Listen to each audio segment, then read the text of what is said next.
Welcome back to iHeartRadio. So bad it's good. Today, I have somebody that I am like literally has turned into one of my favorite reality star people of all time now. Also, I think this guy is a billionaire in the making. We all love and drink his product on a weekly basis now. Also, the king of reality television, not only Winter House, not only Summer House, which comes back on February 16th, but we have a new show on Peacock, which has turned into my favorite streaming service, Real Housewives of Miami, Traitors, the new show, Paul T. Goldman, which I talked about. But Traitors, you guys, is incredible. It is a 10-episode series hosted by Alan Cumming, and it is in the vein of Survivor. There's a little bit of Apprentice vibes in there. Like all these reality shows you love, kind of out of a murder mystery game, and these traitors that people have to guess if they're faithful or they're traitors. And I've gone into it on the show before, but I need to talk to one of my favorite people from this show and TV. Like I said, Kyle Cooke, welcome back to the show. What's happening, Ryan? Wow, quite the intro. Thanks for having me. I don't know if you remember this, but last time I saw you at BravoCon after all my equipment got stolen, and we were partying for Tom Schwartz's 40th birthday. That's and it was right. me, you, and Sandoval, and it was it really cheered me up after I got all my equipment stolen. And I got to tell you, your mullet looks so glorious in person and now. It just keeps going, you know. Amanda is on my case to give it a trim. But what can you do? But yeah, I was heartbroken when you told me you had all your stuff stolen. So I'm glad we could at least, you know, turn it up a notch at the bar in honor of the Toms. I mean, we had Schwartz's birthday and Sandoval performing. I mean, it was a doubleheader. No, it was amazing to see everybody in action. I felt like it was in a reality show. Summer House, we see you there. There's a certain type of Kyle that turns it up. Summers are supposed to be fun, but on the Traitors, it's really cool to see this other side of you because we never get to see Kyle turn it up like he does on the shows. Instead, we see really kind of a different version of Kyle where you are like, kind of everybody's on notice that somebody in there is a suspect. What was it like to kind of shift gears and show a different side of yourself on this show? Yeah, I mean, look, we'll obviously dive headfirst into the Traitors, but I think what's kind of even to take a step back, people forget that Summer House is filmed, you know, 10, 11 weekends of the summer. And as a New Yorker, I mean, you're basically working not only for the weekend, but you're working for the summer, right? Like that lifestyle, that level of partying is not the norm, you know, for the rest of the year. I mean, so it really comes to a head, and what you see is that's the summer weekend Kyle. And if you met me in a professional environment, you'd almost think I've got two different personalities, right? Because that's just who I am, right? Like I'm very, very much, you know, business in the front, or in other words, Monday through Friday, and the party's in the back, which is for me the weekends. And so I think a lot of people, when they watch the show, they kind of just assume that this is how I am all the time. And like I have a drinking problem, and that I, you know, I don't slow down because here I am 40 years old and I'm still partying, you know, with the best of them. But the reality is, A, the partying takes a lot out of me. And B, yeah, there's like a strategic thinker you know, inside, and it really comes out when it's, you know, as you mentioned, you know, running my beverage company, or in sorry, my dogs, or in the Traitors, in the Traitors instance, it's like, hey, the strategy in this show is much more complex than anything I've ever done in my entire life. And so thank God partying wasn't a part of the equation, because I mean, you have to be on your game, on your toes the entire time. No, it was great to watch you. Actually, it was this kind of different where I really liked where I could, oh man, I was like, I could picture you in a business meeting now. I could picture how intense you take things, and I can't really spoil anything, and I don't want to spoil anything for you guys. It is well worth the 10-episode journey, but how were you approached to even do this show in the first place? And were you like, wait a sec, what is this? Like, I don't, is this like another show, like a party show? What is this? To be honest, I got an email the week before we were going to film Winter House season 2. So this is like, you know, mid-February. And at first I thought it was spam, because it was, you know, It wasn't from anyone that I recognized. And the premise itself, I was like, wait, is this for real? And one of my executive producers, Noah Sampton, stepped in and said, hey guys, he's about to go out of pocket for like 17 days. And that's essentially what we're asking him to do for the Traitors. Give him a minute, let him go to Vermont, and then let him come back and, decompress. And then I hopped on and I did a call after I got back from Vermont and did just that. I was feeling like, full of energy, a week later, and we did this call, and I was just like, listen, this sounds fascinating. This sounds like a social experiment on steroids. And I've never watched Big Brother or Survivor or The Amazing Race or, really any of those competition shows. But to me, this had all the makings of an incredible, source of entertainment. And so they told me, look, we're looking for, some reality television stars. We're obviously talking to a couple people, different people in Bravo. They didn't tell me who. And then they made it very clear that they're going to be looking outside of, can you just give me 1 second? Of course. Yeah. These damn dogs keep distracting. I'm actually home alone. Man, this is amazing. You're at your standing desk in the I'm dog. at my standing desk. We took over social the media. apartment next door, so this is like Loverboy HQ, and it connects to my actual apartment. The dogs just go bouncing back and forth, and Amanda's actually I love it. Don't worry about the dog. No, anyway, so you're saying the email. Yeah, so I did a call, and to me, it sounded like a fascinating journey to go on from an audience perspective, because unlike The Mole, which is a show that I never watched, but I just started researching, these types of television programs, and it's like the audience doesn't know who The Mole is, right? Whereas in this case, the audience will know who the Traitors are. So you're in on the secret, you're in on the strategy, and you're watching it all unfold. And to me, that actually sounded more interesting. I'm sure like it's fun to play along on The Mole, if you're a member of the audience, but this has such incredible potential for these social layers and alliances and backstabbing that I think it's more interesting to see it from the Traitors' perspective, because you're watching everyone else just implode. Yeah, you guys, it really is. He's completely right. You actually get to watch both sides, and you actually start rooting for both sides. It's weird. They actually do a really good job. And I can't tell you guys, like I said, if Kyle's a faithful or a traitor, but the whole journey is truly fascinating to watch. And I thought at times that it was going to fall apart. And each episode was actually, it got better and better and better, where you were really invested in it. Were there characters or people there on your time there that you got close to? Like, I mean, you had a relationship with Ryan Lochte. Absolutely. I mean, what was that like? Well, it's kind of funny because obviously, like any show, you have incredible amounts of footage, and then the producers, I think the hardest job of it all is kind of condensing it down. But as serious as I took it, I actually kind of had to dial back my personality a little bit, because, you put yourself out there, next thing you know, you have a target on your back.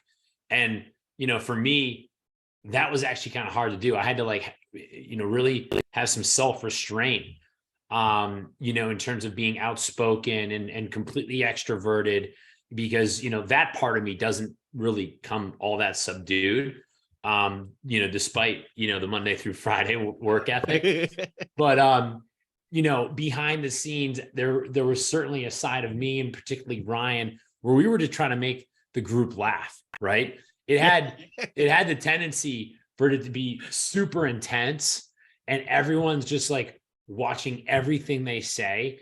And I just, with the help of Ryan, just kind of took it upon myself, when there was like downtime, to just bring, lighten the mood and bring some humor into the fold.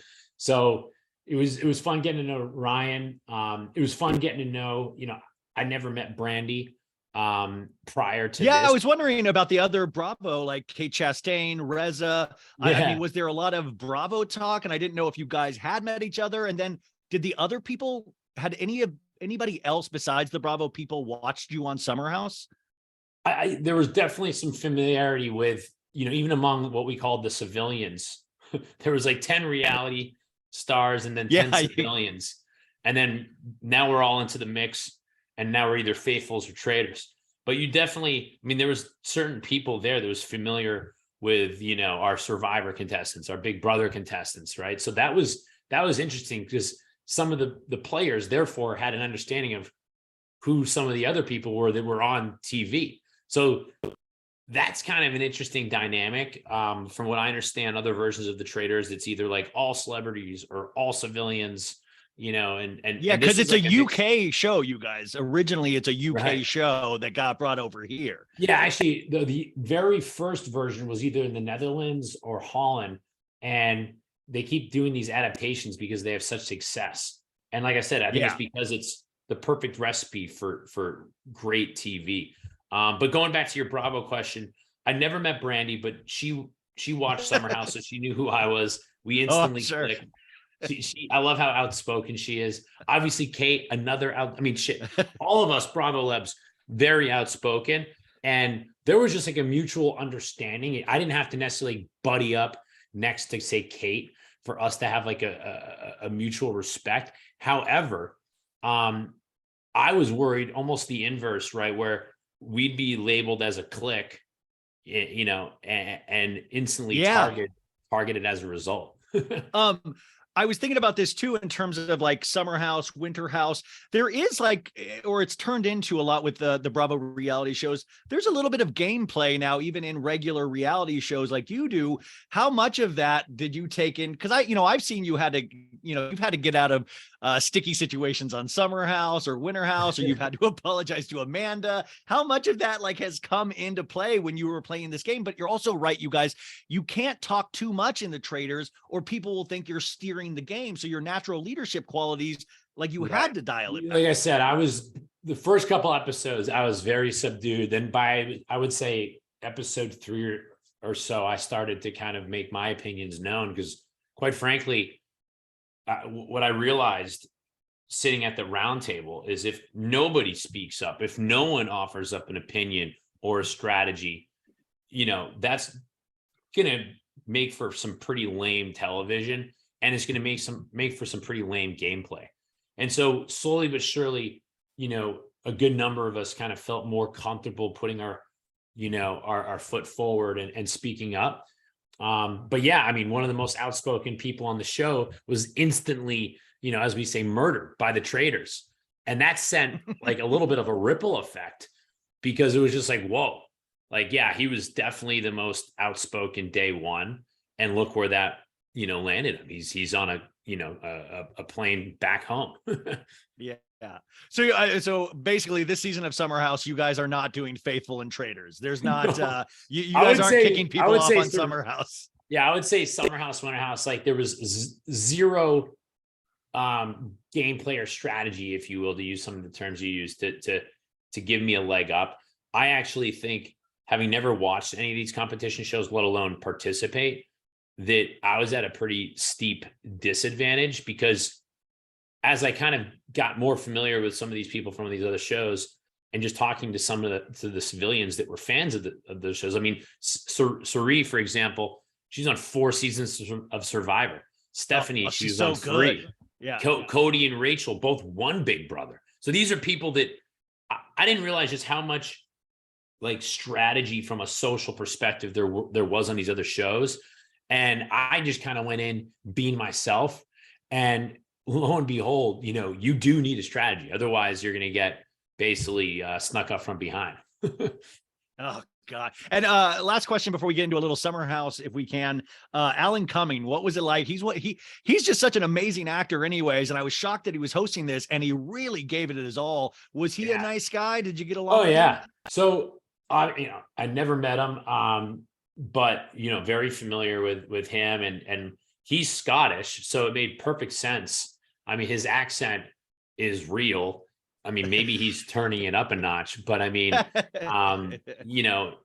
actually just read an article, and this helps explain how he did what he did.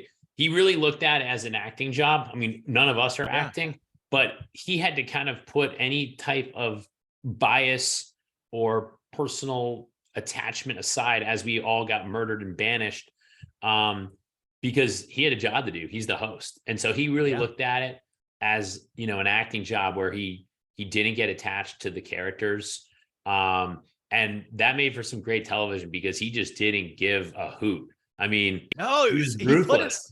It was great though. That's what these shows need, is not somebody not just walking through it, collecting a check. This guy put it, like, he really was in it, and he made it so much. He's made it entertaining on a whole other level. The game's already entertaining. Even just his outfits. Also, I mean, he'd walk in. He's wearing skirt. He's wearing kilts all the time. Oh my God, it's perfect. Incredible. I asked him, I'm like, how much of that was wardrobe versus your own closet? And he's like, oh, about half and half. And I'm like, that's impressive. Most eclectic outfits I've ever seen in my life. Did your parents like watching you on it? I got to figure out how far along they are. They were only a couple episodes in. I think they were just excited for me to be on TV, not wasted. That's there's the Kyle we know and love. Yeah, exactly. He's in his nice glasses. He's looking great. Yeah, he's okay. To finish this off with little summer house and winter house. Question that I was just wondering: what did you do with the $500 that Craig offered you for the big room in winter house? What did you do? I think I stuffed it in a ski bag, and I don't even know where it went, because it wasn't just 500. I mean, Amanda and I are a couple now, so it was 1,000. So, by the way, that was such a great television moment that you must have been looking at that as hysterical, and also what a funny moment for TV. Like, I could see it on your face where you were like, "What?" And it was just, what a moment. Yeah, I mean, look, I gotta hand it to him. I mean, we've been doing this a long time, and no one's ever brought cash to the table to figure out the bedroom situation, right? Usually it's you know, who's the most outspoken, who can make the best case, you know. And I think people just assume that I'm entitled because I always want the best bedroom, and it's really just twofold, and it's been this case since season 2. For many seasons, I was the only one in an actual relationship. So I'm like, if I'm going to be 2 people in a room versus 1, then we should get a bigger room. Like, ideally, a bathroom with 2 sinks. I mean, it's just the little things, right? More bang for your buck because we're a package deal. And then in this house in particular, since I got the worst bed, it wasn't even a bedroom. They basically took a part of the basement, which was initially part of like the game room with the pool table and whatnot, and put up a temporary wall. And that was my bedroom, you know, winter house season 1. And I heard everything, like every single, you know, little and by the way, they were pitter patter on the wood floor upstairs. I heard pitter patter. They were stomping. Like, Corey was like stomping around the house. You had Craig trying to tackle him. I'm a light sleeper, and you know, I know that I'm not going to be at my best if I can't sleep. And that first season of Winter House, I mean, not only was there a lot of stress because of, you know, me having to leave work, and back then we were a very small team. We're only like 7 people. But yeah, after a couple days, I was just wiped. I was not sleeping. We were partying so much. So this season, I mean, Craig kind of just set the tone with you know, pay to play when it comes to the bedrooms. And I was like, you know what? I don't need the master. Contrary to belief, I just want a bedroom that is going to be a little removed from the chaos, even though usually I'm the one making most of that noise. Well, next year, I mean, I just wonder if next season of Winter House, you're going to bring $1,000 plus a bunch of Loverboy, like try to sweeten the pot where everybody, like, it's eventually just going to get up to like 10K to get the master bedroom or something. I know. It's like, what kind of trend did you start here, buddy? Like, now everyone has to show up with cash on day 1. Yeah. Sorry, Pillow King. Jeez. Okay. So Winter House, the trailer came out like 2 weeks ago. And I mean, like, this is my favorite time of year. We got Summer House coming back February 16th. Vanderpump Rules comes back as well. So this is just truly a magical time for all Bravo fans. But that trailer, dude, like you always say, summer should be fun. And this looks really, really intense. And I got really scared for everybody involved because I think we all feel close to all of you guys. And there was just so much fighting. I mean, like, are you guys all okay? Like, I don't know spoiler alerts, but is everybody good? I mean, like, I feel like Carl good? I feel like every trailer, like particularly for us, right, we don't get to see the trailer until everybody else gets to see the trailer, right? So, you're kind of like, geez, I wonder which dramatic moments are going to make it this year. But keep in mind, like, I know this sounds so obvious, but trailers, literally the most dramatic moments where you're being the most irrational are going to make the cut. Yeah, of course. So you're like, oh yeah, I knew that would get there. I knew that. Like, so you probably see it and you're like, yep, knew that. The fun / daunting part of all this is like, you're only witnessing what you actually see. And so, for a lot of the episodes and the trailer, when I see it, it's oftentimes for the first time because, there's plenty of footage I'm not a part of. So sometimes it's like, oh shit, that explains so much. You know what I mean? Like that, now I understand the context. So, look, we're all, for the most part, good. I think at this point, a good number of us are kind of used to the fact that, like, yeah, when the trailer drops and the season airs, it does put the friendships to a test, because what a reality show revolves around is basically observations and input, on your friends and foes, actions and behaviors. And without that commentary, it just doesn't work. Same thing goes for Watch What Happens Live, right? Like, Annie's there to ask questions, to get a reaction, to get a response. And that's entertainment in a nutshell. So, but sometimes it's tough because it does put our friendships and relationships on the line, because they're right there they're like piñatas, just, basically asking to be whacked. That Andy is tricky too. He always gets everybody. He got Amanda last time. Amanda didn't even say anything, and he got her. He's like such a ringmaster. You got to love what he does, but at the same time, for you guys, it must suck. Is there a part of you that gets scared when a season starts because you're like, I have to deal with all the memes. I made so many, Kyle. I made a meme about your sty a couple of years ago. I made a meme about the line that you said about sharks. Does it like go? Because also Amanda is a very sensitive person. Like I imagine this time, getting into it, do you guys have to like amp yourself up to see everything written about you? I will be honest. This season 6 was the toughest on us as a couple. It was the first season we didn't watch it together. Just basically take all the bad moments, that we had and cut out any of the good, the smile, the laughter. That was season 6 for us. And it was tough, and it really took a toll on Amanda in particular. People were really laying into her on social, just saying that she's the problem in our relationship. And if I'm very aware that it's a two-way street, then I'd like to think that fans are too. It's not always like what you see is what you get. There's obviously many layers, and you got to peel them back. But no, when a season drops, I think the tension that existed last summer, it resurfaces, and it does so in different ways because, you're now in a position in your confessional to say whatever the hell you want versus what you would normally say to someone's face, or even just to a friend, on the sideline. So it definitely puts, relationships to a test. And then it all comes down to how we as a cast deal with it. Like, there's been previous cast members that put themselves into a tailspin, like a self-induced tailspin, because they just lack the self-awareness to be able to just watch it and be like, yeah, I was wrong, or yeah, maybe I did. But we all have bad seasons of our lives. I always say that to the audience. It's like, yo, I hated myself last year. Like, thank God I wasn't on TV.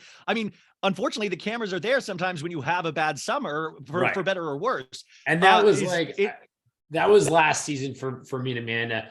Thankfully we had the wedding at the end, but I'm like, man, I don't think a 10-minute wedding is going to help build us as a couple back up after we were like dragged through the dirt for 15 episodes.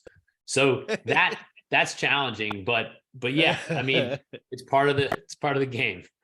And by the way, it's interesting to why you don't have to say anything, but it's interesting to watch Paige have that little scene with Craig about not potentially wanting to get married as soon as he does. And like, I was like, wow, she used to be so up Kyle and Amanda's ass, and now she's dealing with her own relationship. And I thought, wow, isn't it funny how we all like learn as seasons go on, and you kind of things come back around. I just There's have you nothing for a couple harder. more minutes. Just comment on that though, Ryan, real quick. I don't think there's anything harder than being in a relationship on TV. I mean, it's gonna suck. It naturally leads to like more airtime and like there's more interest from the audience. But like, yeah, it's like the definition of being in a glass house, right? Like, you know, it's very easy to judge other people's relationships and offer your opinion or your advice. And it's another to be in the relationship on a show.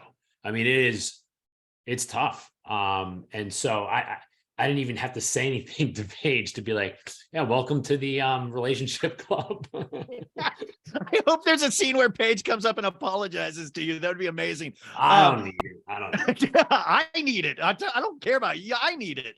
Do you who plays guitar and builds the fires now that Luke's gone? I'm gonna miss that. I know. You know, that's the hardest part of this. You know, friendships evolve and people's lives evolve. And, you know, when a friend doesn't come back, it does make, that's the worst part of all this, right? Because like, you know, it's not like we're just renting a house. Like we're truly making a TV show, and I'm not, believe it or not, in control of who gets to stay and who gets to go. So, I mean, look, no one's going to replace Luke. I mean, we don't have someone, you know, building the fire and serenading us with Wisconsin accents.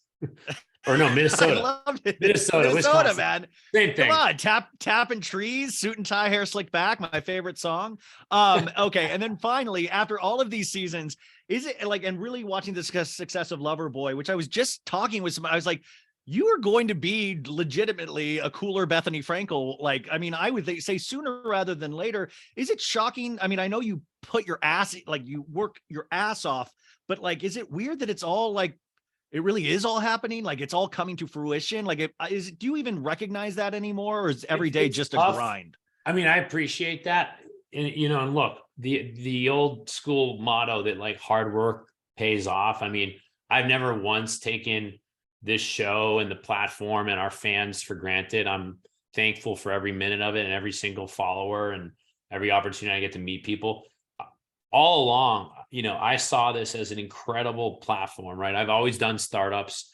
One of the biggest challenges any company has is just building awareness and exposure, you know, and getting a product or a service into the hands of the consumer. So, yeah, sometimes I have to kind of pinch myself, but you know, we're now over 20 employees. Like we have real costs, like real people depend on me to support their families. So it does get daunting. I mean, it's like every season behind the scenes, like I'm raising the stakes by seeing how big we can get this thing. And if I wanted to sell it and just be a total sellout and just see how much money I can make in a year or two, I would have. I'm really focused on building Loverboy into something that's bigger than me, bigger than Summer House. And it's already kind of getting there, right? Like nothing makes me happier. It really is.